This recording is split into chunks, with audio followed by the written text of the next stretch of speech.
Hey, salut tout le monde, on se retrouve aujourd'hui pour une nouvelle vidéo. La vidéo peut-être la plus attendue chaque année. Je vais vous faire mon top 5 des meilleures lectures de 2025. Je suis contente parce que j'ai fait d'excellentes lectures cette année et surtout à chaque fois que j'ai commencé une saga, je l'ai finie quasiment immédiatement. C'est-à-dire que les livres étaient tellement bons qu'une fois que j'ai lu le tome 1, il me fallait de suite lire le tome 2 et carrément finir la saga. Ce qui en soi est très rare, on l'a bien vu dans la vidéo précédente. Vous allez voir, il y a du lourd.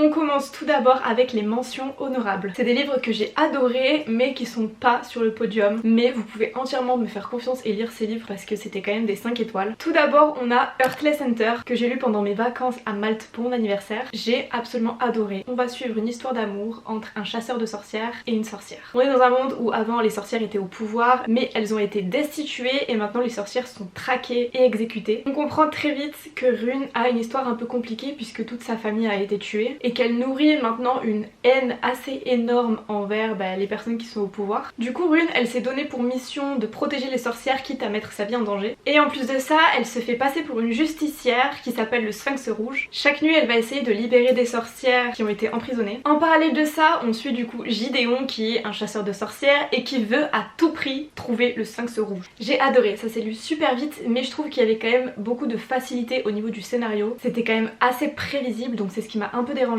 Mais j'ai adoré cet Enemies to Lovers parce que vraiment il y a tellement de haine l'un envers l'autre, vraiment c'était trop bien fait. Par contre ce livre c'est littéralement on écoute et on ne juge pas. La petite particularité c'est que Rune étant donné que c'est une sorcière, pour pouvoir lancer des sorts elle utilise du sang. Le problème c'est que si elle s'entaille la peau et forcément ça va se voir et donc on va savoir que c'est une sorcière. Donc elle ne peut pas faire comme ça. Du coup par quel autre moyen est-ce qu'une femme peut avoir du sang ? Rune, c'est une femme qui a ses règles, donc elle boit le sang de ses règles pour lancer des sorts. On écoute et on ne juge pas. Mis à part ça, j'ai adoré surtout le fait que Gideon ait une certaine sensibilité. Il adore la couture. Ses parents avaient un magasin où il cousait des robes pour les sorcières. Bon, ça s'est un peu mal passé, mais lui il a gardé cette passion de ses parents et il va notamment coudre des robes pour Rune. Je vous dis pas dans quel contexte, mais il y a une citation que j'aimerais vous partager que j'ai adorée. C'est à un moment donné de l'histoire où elle arrive habillée dans une robe qui n'est pas une robe de Gideon et lui il dit ça. Dites-vous, je l'ai noté sur mon téléphone donc c'est que vraiment c'était très impactant. En voyant Rune habillée de cette façon, cela lui rappela une autre robe, qui lui allait comme aucune autre ne le pourrait jamais parce que celui qui l'avait faite savait ce qui conviendrait à son âme et pas uniquement à son corps. Pardon, mais c'est trop mignon. C'est trop mignon. Voilà, donc moi, Gideon et Rune, ils m'ont totalement convaincue. J'ai enchaîné le tome 1 avec le tome 2, j'ai adoré. Mais le fait que ça soit hyper prévisible, ça fait que j'avais pas envie de le mettre dans ce top. Mais voilà, j'avais quand même envie de vous en parler. Le second livre qui se trouve dans les mentions honorables, il s'agit de La femme de ménage. J'ai pas envie de trop vous en parler parce qu'on a vu ce livre 40 000 fois. Et en plus, j'ai un update lecture où je vous parle vraiment de ce que j'en ai pensé. Mais c'est un livre que j'ai lu hyper rapidement, ça m'a donné envie de lire plein d'autres livres de Freida McFadden. Je lis jamais de thriller, ça m'a donné envie d'en découvrir plus. Donc pour moi, toutes les cases sont cochées, vraiment j'ai beaucoup aimé. Je comprends pourquoi le livre plaît parce que l'écriture de Freida McFadden est quand même très cinématographique et j'adore la façon dont elle construit ses histoires. Ça nous tient en haleine, ça nous donne envie de tourner les pages super vite. Vraiment je n'ai rien à dire sur ce livre et j'ai hâte d'aller voir le film au cinéma. On passe enfin aux choses sérieuses. En 5ème position, nous avons Le tourbillon des possibles de Clara Hérault. Clara Hérault, j'en ai beaucoup parlé sur cette chaîne, c'est une de mes autrices préférées, j'adore ses histoires. Elle a une façon de raconter la vie que j'adore. Ici, on va suivre Léonie qui vient tout juste d'avoir son master en cinéma et elle doit trouver un job. Étant donné qu'elle n'a pas de revenus, elle est obligée de quitter son appartement à Paris et aller habiter chez sa mère dans une toute petite ville. Elle doit laisser toutes ses amies derrière elle et pour elle c'est un peu comme un retour dans le passé et un retour à la case départ. Et malheureusement cette recherche d'emploi elle va être beaucoup plus longue que prévu, ça va beaucoup la déstabiliser et ça la fait se questionner sur elle-même, sur ce qu'elle aimerait faire comme travail, où est-ce qu'elle aimerait aller. Et en fait cette histoire ça parle de toutes les possibilités que tu vas avoir une fois que tu finis tes études. Tout ce tourbillon des possibles justement qui donne un peu le vertige parce que on se dit que peut-être aller à cet endroit là ça serait mieux qu'aller à un autre endroit alors qu'en fait il faut juste suivre son instinct et se lancer. Et c'est ça parfois le plus dur, c'est de se lancer. Ce que j'aime c'est que Léonie dans cette histoire elle n'est pas parfaite. Elle fait des erreurs, elle fuit, elle se trompe et c'est ce que j'aime dans l'écriture de Clara Hérault, c'est qu'en fait elle fait des personnages extrêmement humains. Avant de partir à Paris, quand elle était du coup dans sa petite ville, Léonie traînait beaucoup avec un garçon. Ils ont passé vraiment tout l'été ensemble et quand elle a eu son bac, elle est partie sans rien lui dire. Sans un au revoir, rien du tout. Elle l'a laissé dans le flou.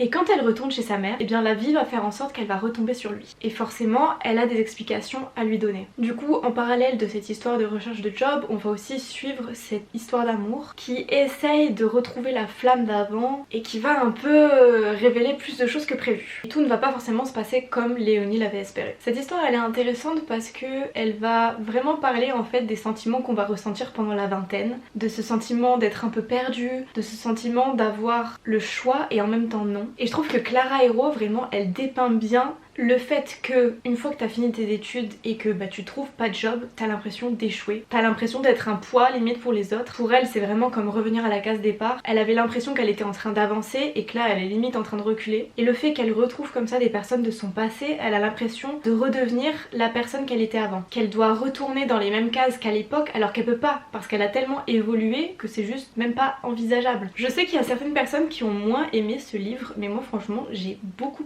aimé. Justement, je trouve que c'est intéressant de voir que Léonie c'est un peu une personne lambda, elle a ses parents derrière elle, elle a sa sœur qui l'aime, elle a fait un master, elle a réussi ses études et pourtant elle a l'impression que tout s'effondre autour d'elle, elle a l'impression de perdre pied et ça que je trouve trop cool c'est qu'en fait parfois on peut avoir la vie rêvée pour les autres alors qu'en fait Léonie elle est perdue et des fois c'est dur de devoir attendre comme ça que quelque chose se passe, d'avoir des réponses pour des candidatures pour un job, c'est être beaucoup dans l'attente, c'est être beaucoup dans le lâcher prise et Léonie elle n'y arrive pas. Léonie coûte que coûte elle veut trouver un travail, quitte parfois à ne pas s'écouter et à choisir un travail par dépit plutôt que vraiment par envie. D'ailleurs Léonie elle le dit, elle dit à son amie, elle dit je suis désolée là en ce moment ça va pas parce que j'ai l'impression d'être paumée et son amie lui dit très justement t'es pas paumée parce que tu n'es pas à un endroit où tu n'as pas envie d'être. Là tu te poses juste la question de où est-ce que tu as envie d'aller et c'est deux choses extrêmement différentes. Et c'est vrai que je suis un peu dans le même cas que Léonie, je viens de finir mon master, j'ai pas de travail et ce livre je trouve qu'il est arrivé tellement au bon moment dans ma vie. Il me permet vraiment de relativiser, de laisser les choses venir à moi. J'avoue je fais confiance à l'univers pour ce qui me prépare pour la suite et ça m'a vraiment mis du baume au cœur. Et pareil j'aimerais vous lire un petit passage que j'ai bien aimé. C'est Léonie qui dit je pense qu'il y a un âge où tu te trouves, où t'arrêtes de changer, de tenter de rentrer dans un moule qui n'est pas fait pour toi. C'est à partir de ce moment là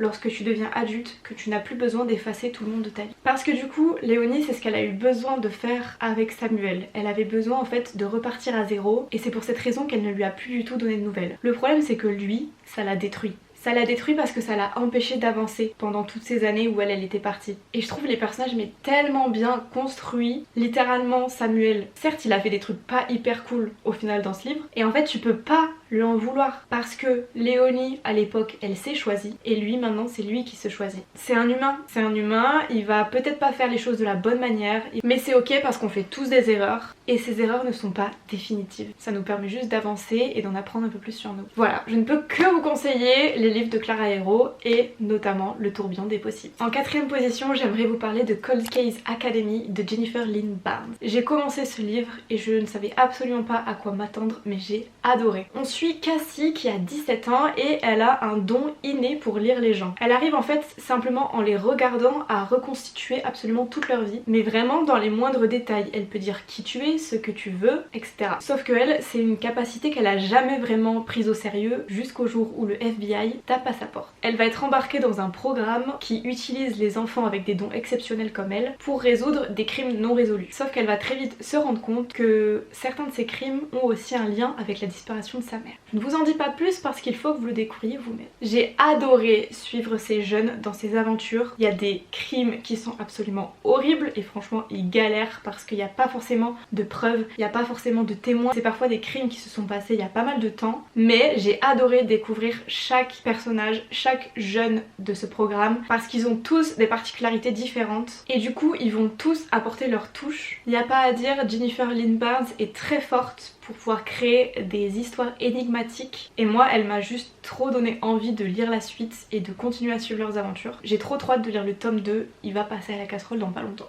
J'avais un peu l'impression en fait à travers ce livre de me retrouver dans un épisode de Sherlock Holmes et Sherlock Holmes c'est une de mes séries préférées donc j'étais ravie et j'avoue que je m'attendais pas à ça mais on est vraiment dans une ambiance assez sombre. Le meurtrier vraiment il m'a fait peur parce qu'on sent qu'en fait il rôde. il est pas loin. Il suit un peu tout ce qui se passe avec cette académie, on sait pas comment parce que du coup tout ça est censé être secret. Et pourtant tu sens son ombre derrière toi et dès que tu tournes un peu la tête comme ça, et ben en fait il est pas là. Mais il est au courant de tout. Vraiment l'enquête est bien menée, il y a des rebondissements qui tiennent en haleine. C'est vraiment un livre qui est efficace, intriguant et qui pose en fait de solides bases pour la suite. Vraiment si vous avez aimé sa saga Inheritance Gain, je pense que cette saga là pourrait vraiment vous plaire. En troisième position on a The Seven Year Sleep de Ashley Poston. C'était absolument divin, j'ai adoré. On y suit Clémentine qui travaille dans une maison d'édition et qui a tout pour plaire. Elle adore son travail, elle se voit vraiment évoluer là-bas et sa boss lui fait plein de promesses, lui dit que ce sera peut-être elle plus tard qui pourra la remplacer. Donc elle est trop contente. Sauf que Clémence, il y a pas très longtemps, elle a vécu un drame parce qu'elle a perdu sa tante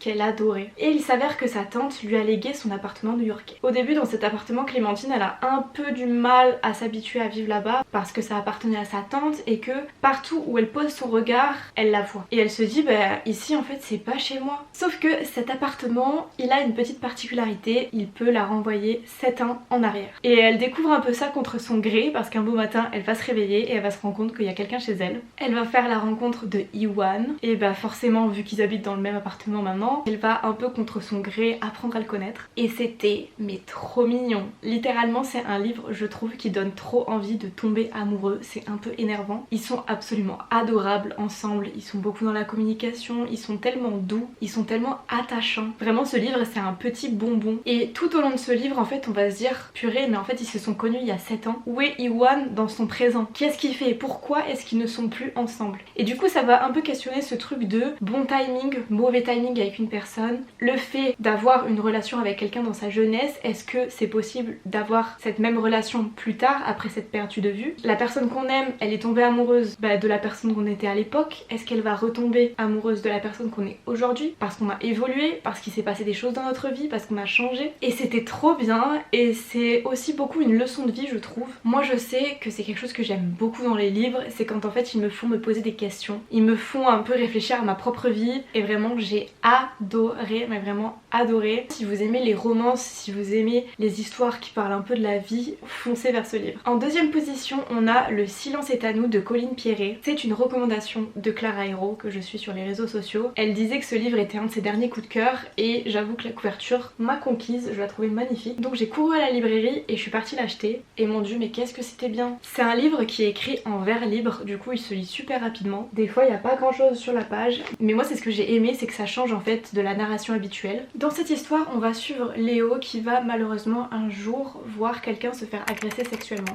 Et en fait après avoir vu ça elle ne va pas savoir comment réagir, elle va vraiment rester sans voix, elle va être vraiment dans l'incapacité de parler de ce qu'elle a vu tellement ça l'a choquée. Et c'est quelque chose en fait qui va énormément la traumatiser parce qu'elle va avoir l'impression de ne pas avoir apporté son aide et elle va s'en mordre vraiment les doigts, ça va lui tourner en boucle dans la tête. Elle va essayer un peu plus tard de se rattraper, d'aller voir la personne concernée, de savoir un petit peu ce qui s'est passé. Ce livre met vraiment en lumière en fait la réalité des violences sexistes et sexuelles dans le milieu scolaire. Et c'est très bien fait, c'est très bien écrit. Il y a beaucoup de choses révoltantes dans ce livre, notamment le fait que l'administration ne prend absolument pas responsabilité de ce qui s'est passé dans le lycée et qu'au lieu de punir l'agresseur, il va décider de sanctionner les filles en imposant un code vestimentaire beaucoup plus strict, à savoir pas de décolleté, pas de jupe, sauf qu'en fait c'est pas là le problème. On en vient toujours à la même question, comment est-ce qu'elle était habillée quand elle s'est fait agresser? Et c'est mais tellement énervant. Vraiment le roman il critique ces adultes, il critique comment ils abordent le problème. Le proviseur du lycée est vraiment quelqu'un d'exécrable, il est vraiment plus préoccupé par l'image du lycée que par la sécurité des élèves. Et c'est quelque chose qui va aussi énormément révolter la personnage principale, Léo. Elle va vouloir revendiquer des choses, elle va vouloir ouvrir la parole et elle va se rendre compte que parfois le silence fait plus de bruit que la parole et elle va commencer à faire une grève du silence et puis ils vont être 1, ils vont être 2, ils vont être 3, ils vont être 4 et puis tout d'un coup tout le monde va s'y mettre. C'est un très beau roman sur la sororité. Léo va développer vraiment une amitié très forte avec d'autres élèves et ils vont vraiment se serrer les coudes et c'est cette amitié qui va vraiment leur donner la force de se battre. Et cette histoire elle nous montre comment la solidarité peut transformer une situation d'impuissance en un combat commun. Et je suis désolée mais la plume est magnifique. C'est je pense ce qui m'a le plus plu, c'est la manière dont tout ça est écrit. J'ai mis plein de post-it, j'ai souligné plein de passages, vraiment je relis assez souvent certaines phrases et j'aimerais vous lire un petit passage. Ce dont je suis sûre désormais c'est que le silence n'est pas rien, le silence n'est jamais vide, ce n'est pas un creux pas un manque, une absence, ce n'est pas non plus un espace, quelque chose qui nous tiendrait à distance. Le silence, c'est la conversation qui se trouve entre les mots. Seulement on ne sait pas l'écouter, on ne se tait jamais assez pour l'entendre. Alors peut-être est-ce vrai après tout, le silence est une science.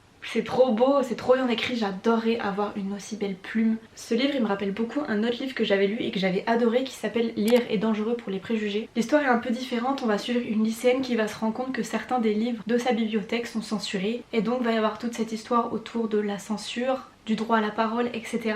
Et c'était hyper bouleversant et pareil l'écriture était magnifique. Et ce livre je trouve s'inscrit vraiment dans la même lignée et je pense que c'est un livre que tous les jeunes ados devraient lire et même les adultes. C'est un livre qui parle de consentement, c'est un livre qui est vraiment à mettre entre toutes les mains. J'ai adoré ma lecture et j'ai envie de lire encore plus de livres de ce registre parce que je trouve que c'est des livres qui font avancer les choses, c'est des livres qui revendiquent, c'est des livres qui sont importants pour la jeunesse. Donc je ne recommanderai jamais assez ce livre. Et enfin on arrive à la première place qui a remporté le trophée. Il s'agit de Abyss de C.S. Quill. On l'a beaucoup vu passer, j'ai adoré, c'était incroyable. On est sur une histoire de piraterie un petit peu des temps modernes. On y suit Joséphine qui est une voleuse. Sauf qu'un jour, pour un de ses contrats, elle va s'attaquer à la mauvaise personne et elle va se faire kidnapper par le propriétaire des lieux, qui n'est autre que Vance. Vance, c'est un homme d'affaires qui est certes très charismatique mais aussi très dangereux. Et il va un peu lui proposer un ultime contrat, ça va être de voler un objet pour lui. Le problème c'est que Joséphine, elle a pas réellement compris dans quoi elle mettait les pieds. Elle va littéralement risquer sa vie à chaque page parce qu'en fait il va y avoir des énormes enjeux et où il y a aussi une énorme course contre la montre. J'ai adoré, c'était hyper addictif, j'ai lu le livre en 2 jours. Pour moi, si vous avez aimé Inheritance Game, vraiment lisez ce livre. C'est à la fois la même chose et à la fois pas la même chose parce qu'on n'est pas du tout dans le même type d'univers. Mais si vous aimez les énigmes, ça va vous plaire. Joséphine c'est quelqu'un qui adore les casse-têtes et à chaque fois qu'elle va résoudre une énigme et avoir un nouvel indice, en fait ça va la pousser vers encore une autre énigme. Et pour elle ça va vraiment énormément la perturber parce qu'elle a l'habitude de beaucoup planifier ses missions et pour elle c'est impensable en fait qu'elle se fasse choper. Il y a énormément de rebondissements et de retournements de situation, personnellement j'ai adoré. Je me suis vraiment laissée embarquer par toute leur planification et il y a aussi une certaine part de romance dans ce roman. Et c'est vraiment un slow burn, très slow, vraiment très slow. Un enemies to lovers qui prend son temps, vraiment les personnages se détestent vraiment. Sauf qu'ils apprennent au fur et à mesure à se connaître parce qu'ils sont obligés de se côtoyer et de partager le même air. Cette histoire elle est bien faite parce qu'on sent vraiment qu'il y a un vrai danger, on sent qu'il y a un personnage qui peut mourir à chaque page. On sent que s'il faut, Joséphine elle va perdre un bout de son corps dans cette mission. Et ce que j'adore avec C.S. Quill c'est que elle m'a fait pleurer de rire à chaque page. Vraiment c'est le livre qui m'a fait le plus rire de tout 2025. Je l'ai lu en voyage, donc je l'ai lu en numérique et mes copines elles m'entendaient